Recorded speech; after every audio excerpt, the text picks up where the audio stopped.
এখানে আছেন বর্তমান আহ্বায়ক সাহেব, এখানে আছেন সদস্য সচিব আছেন।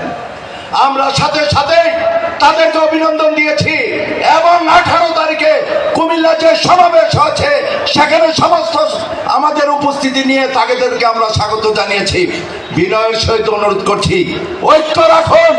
আমাদের প্রত্যেকটি নির্বাচনী আসনে একে অপরের প্রতি ভালোবাসা রাখুন, কারণ দেশব্যাপী যে ষড়যন্ত্র হচ্ছে, আমি অচিরেই এই সরকারের কাছে আহ্বান রাখবো, অচিরেই রোডম্যাপ ঘোষণা করে নির্বাচনের তারিখ ঘোষণা করুন, অন্যথায় বৃহত্তর আন্দোলনে বাংলাদেশ জাতীয়তাবাদী দল আবার ঝাঁপিয়ে পড়বে ইনশাআল্লাহ।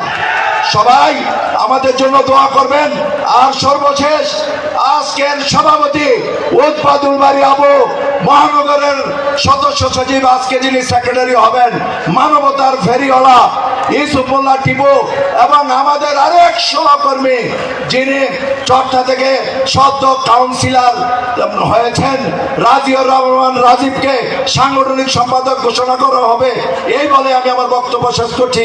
ধন্যবাদ সবাইকে।